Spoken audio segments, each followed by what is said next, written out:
Bismillahirrahmanirrahim. Assalamualaikum and good evening to all of you.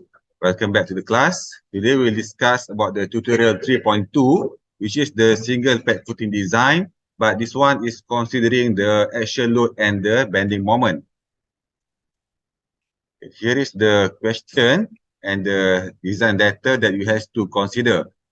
In this case, I give you the B times H is equal to 2.5 times 2.8, while the depth of the pad footing is equal to 550 millimeter.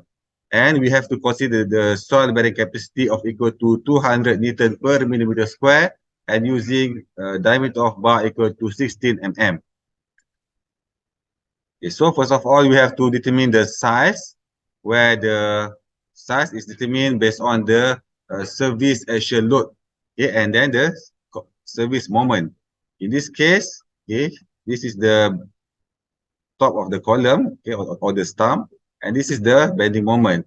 And this case is completed with the moment, okay, to the major axis.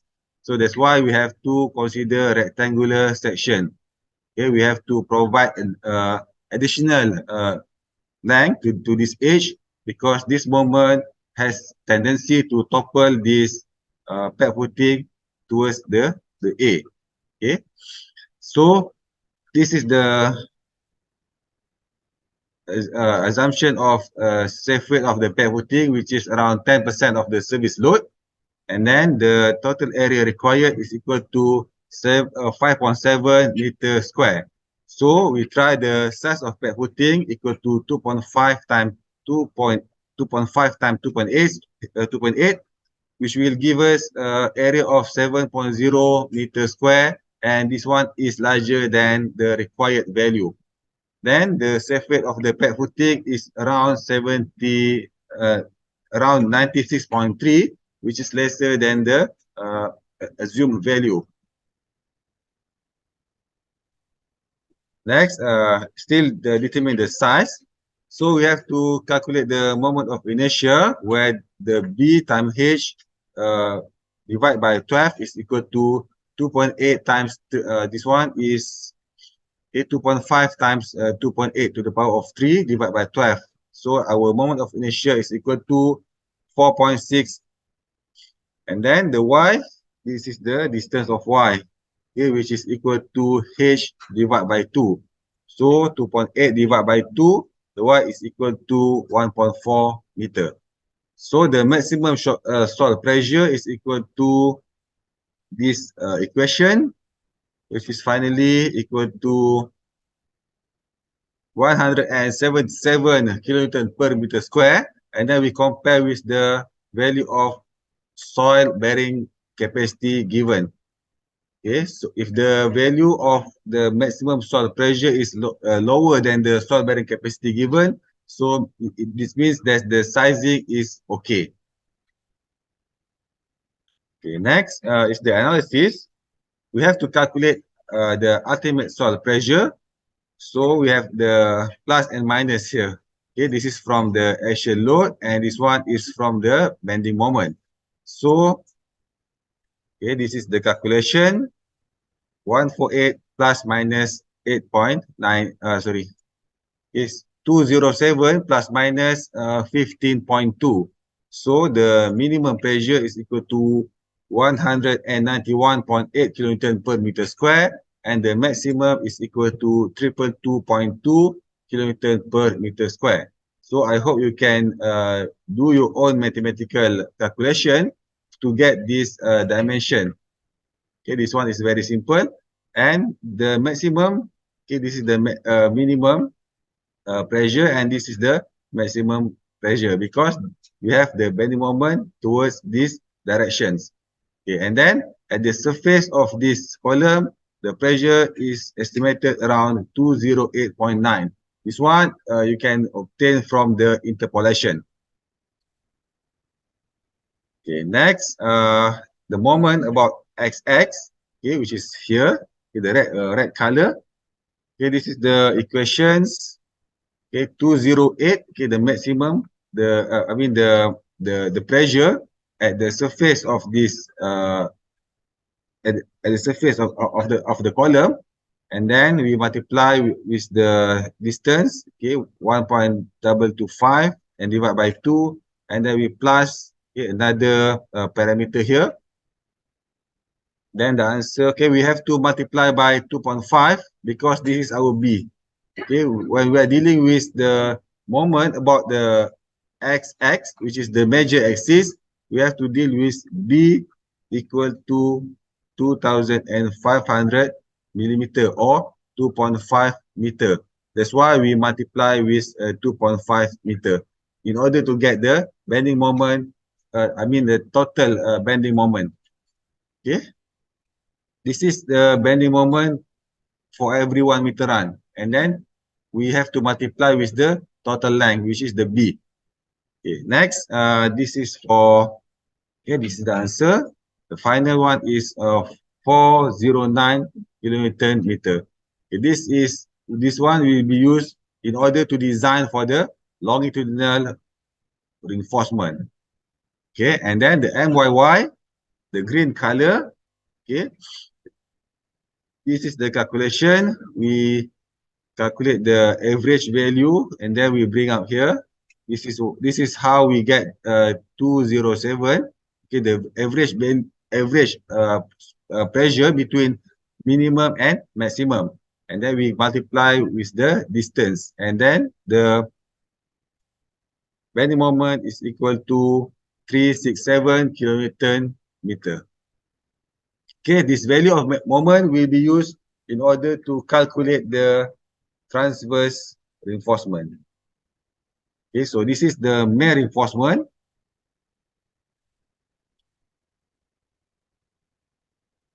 Okay, and okay, sorry, in order to calculate for the MYY, we consider 2.8. Okay, because the direction, the B now is here. This, okay, the total length is 2.8 meter. Okay. Okay, next. Okay, so this is the direction of main reinforcement or the longitudinal reinforcement, which is along the y-axis. Okay, and then later we has to design the transverse reinforcement. Use the color. Transverse reinforcement is here. Okay. Okay, next, the design of main reinforcement. Okay, as I mentioned before, this is the H equal to 2.8 meter. So this is the arrangement of main reinforcement. This one. This is the main reinforcement. So this is the effective depth, okay, which is the dx. And then, okay, this is the C nominal. Okay, and then this is the H. Okay, and then for the transverse reinforcement, we will deal with the dy. Okay, so this is the value of dy from top surface of the pad footing until the center of the steel bar. This is the dy. Next. Okay, this is the equation. The dx is equal to 507 millimeter and the dy is equal to 591 millimeter. And then the design of longitudinal reinforcement, which is red color, we use the bending moment is of equal to 409 kilonewton meter, and then we put the respective value of this FCK, B, and D square. Okay, for the B, we use this one. Okay, just we consider the value of B must be perpendicular to the direction of main reinforcement. This is the direction of main reinforcement, red color, and the value of B must be perpendicular. Okay, just like the design of beam. Then the value of K is equal to 0.018. Then the value of Z is equal to 0.98, which is greater than 0.95. We use 0.95 D. Then the S required is equal to 1952 millimeter square. Okay, next, we consider the S minimum and S maximum. Okay, by using this equation, okay, the value of FCTM is equal to 3.2, which is for concrete class 35/40. Then we assume that, okay, we obtain that the 0.0017 BD is greater than 0.0013 BD. So we just calculate for this one. So we consider the, okay, against the B is equal to 2500 millimeter and D is the dx. Okay, so the S minimum shall be 2155 millimeter square. And then the S maximum is equal to 0.05 BH. So it is around 55,000. Okay. This one is the AS required we calculated before, and then we compare to the AS minimum. So the AS required is lower than AS minimum. Therefore, we must provide the steel reinforcement which is greater than AS minimum. We consider this one in order to provide the steel reinforcement.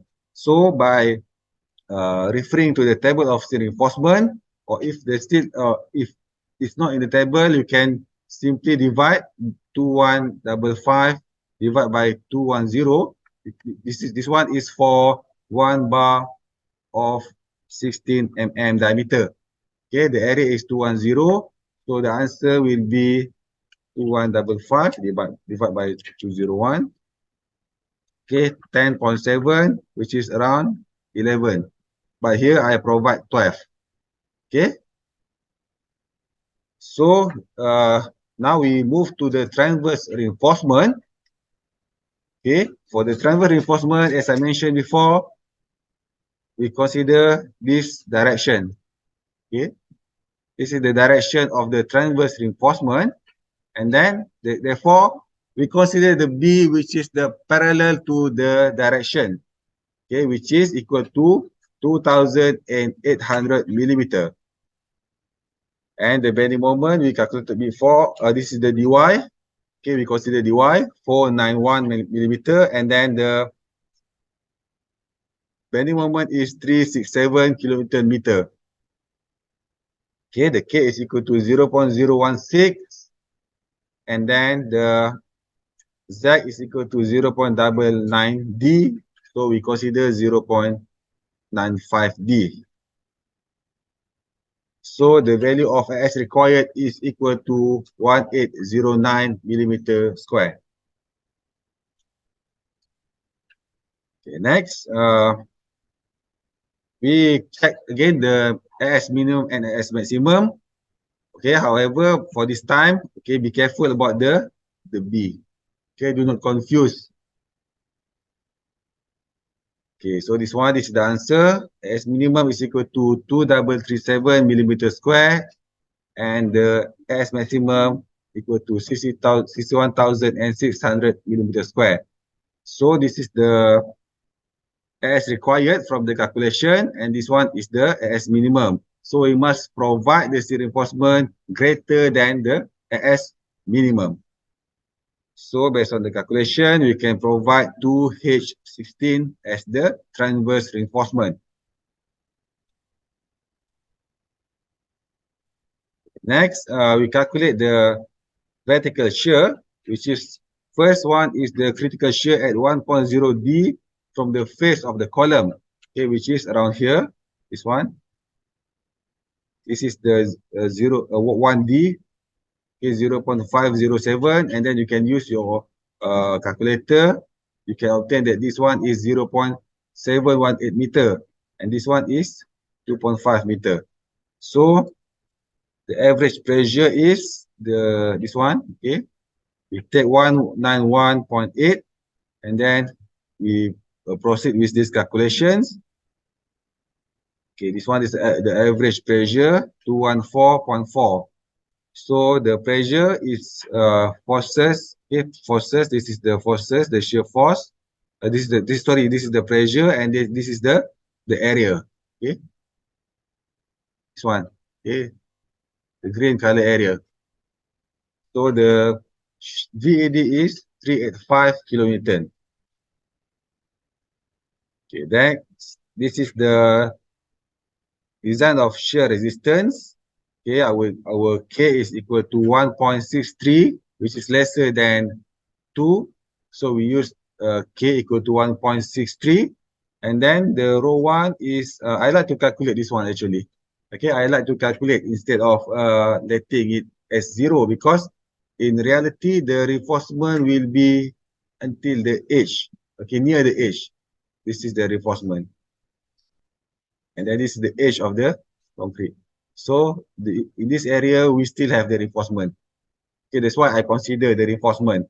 So this one is the required or provide. This is provided. Okay, and then the VRDC is equal to 466 kilonewton, and then the V minimum is equal to 546 kilonewton. Okay, so this one is still larger, so we consider this one. We consider we compare to the VED we obtained from the calculation before. So this one is still okay. Means we don't have to provide for shear reinforcement.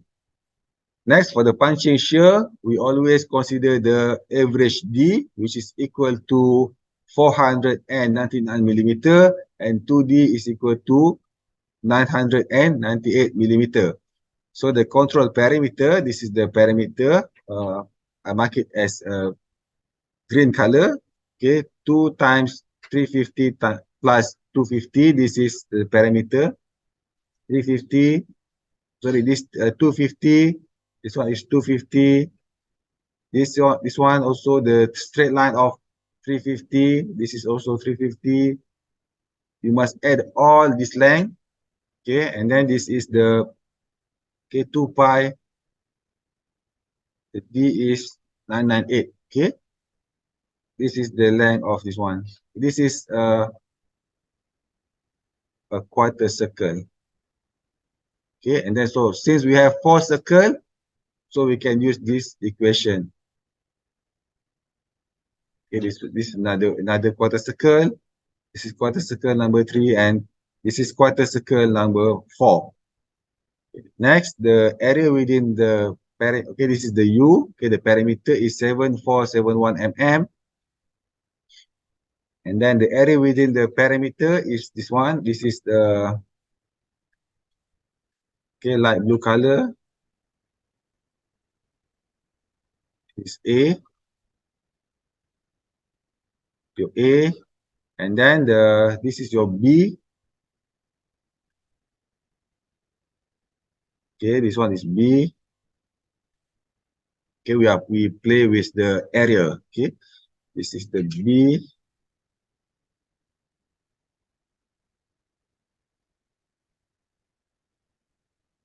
And then the C, the area of C is this one. This one is C.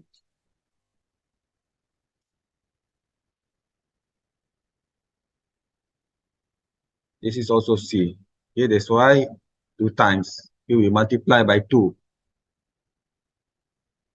And then the D is all the 4 quarter circle. Okay, which is this one. Red color, okay.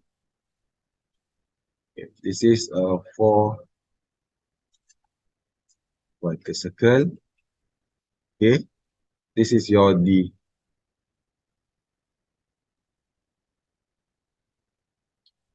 Okay, so this is the area. Okay, the total, the final answer, the area is equal to 4.4 meter square. Okay. Next is the average punching shear force at the control parameter. Okay, we consider this one. This is the 207. 207 is the value of the soil pressure. Okay, and then this is the area. Okay, and then this is the area of punching shear. Okay, this is the VED. And next we have to calculate this one. This is quite complicated. You check this table in Eurocode 2. Okay, table 6.1 in Eurocode 2. You have to deal with the VED and also the beta. And also we have to find the value of K. The K is depend on the value of C1 divided by C2. C1 divided by C2. So which one is C1 and which one is C2? So you can read from the Eurocode that C1 is the column dimension parallel to the eccentricity of the load. So you know that this is the direction of the bending moment, okay, which is given earlier in the question, equal to 50 kilonewton meter. Okay, this is the value of bending moment, the direction of bending moment. So parallel, okay, parallel is C1. This is the keyword that you have to know. Parallel is C1, so means this is your C1. And then C2 is the the column dimension which is perpendicular to the eccentricity of the load. Okay, so this is the direction of the bending moment. So this one, okay, the edge the perpendicular. So this one is C2. So C1 divided by C2 is equal to 1.4. Then you can refer to this table and do the interpolation, okay, between these values. So you can get the K equal to 0.61. Okay, next, can solve this equation. This one is also in the Eurocode 2, okay, which is just near to the table of 6.1 before. So you can just insert the corresponding value. So the W1 is equal to 5.7 times 10 to the power of 6. And then the beta is equal to, okay, just insert the value. This is the equation. This equation also in the Eurocode 2, okay, near the table 6.1. Okay, the value of K, this is the moment, okay, MED, this one, the given in the question. This is the VED, this is the parameter, and this one is the W1. Okay, so the beta is equal to 1.07. Then the VED, just simply use this equation. Okay, the VED is equal to 0.15 Newton per millimeter square. This is your VED. Next, we check with the capacity, okay, the punching shear resistance. Okay, by using these equations, the VRDC is equal to 0.43 Newton per millimeter square, which is greater than the VED obtained from the calculations. Next, the maximum punching shear at a column parameter. So the VED max is equal to axial force given in the question. And then this is the column parameter equal to 1,200 millimeter. Okay. Okay, and then the K is similar, which is equal to 0.61. And then the equation of W1 is much simpler than before, which is only up to this C1 plus C2. Okay, so be careful if you got this, if you have to settle this problem. Okay, this is the equation for punching shear at the column parameter. Okay, next, maximum punching shear at column parameter is equal to 1.17, okay, the beta, and then the VED is equal to 2.83. Then the resistance is equal to 6.0 Newton per millimeter square, which is greater than this one. Means it's okay. Okay, next, we check the cracking. Our H is 550, okay, greater than 200 mm. So we insert this the corresponding value. This is the AS required, and this one is AS provided. We obtain the value is 223 Newton per millimeter square, and So it's considering this one, okay, this table and this one, okay. Our 223 is here in between. You can do the interpolation, okay. You can do the interpolation or you can take the lower value. Okay, interpolation or lower value. So in this case, the lower value is 200. Okay, so 200 is our reference. Okay, which is the maximum allowable bar spacing. Okay, oh sorry, not 223, this is 211. Okay, okay, so we can take the 200. Okay, so this one, I believe you know how I get 11 because I proposed 12H16. So the spacing will be 11, but the spacing is greater than 200 mm and this one is still not okay. And then at the YY, okay, so this is the XX, this one, okay. Okay, this is XX, this is 2,500 and this is 2,800, okay. This one is also not okay because greater than the allowable spacing. So we propose the new number of reinforcement, which is for the main reinforcement, we propose 14H16, okay, and the spacing will be 1 at 5, lower than 200, and then the transverse reinforcement is 15H16, okay, the spacing will be 194 and lower than 200 mm, so it's okay. Okay, next, okay, this is the detailing. This is the B, sorry, this is the H, this is the B, and then we propose the main reinforcement of 14H16. Okay, as I mentioned before, the longest side is the longitudinal reinforcement or the main reinforcement. Okay, this is the longest side. So the lower part, okay, lower part also the longitudinal reinforcement, and then for the transverse reinforcement is along the shorter side, which is 2,500 mm. Okay, I mark it as a red color here, and then this is the position of the cross section. Okay. Okay, that's all. Thank you for watching this video. I hope you can try your own exercise to get more familiar with the method or steps of solutions. Okay, that's all. Thank you very much for your attention.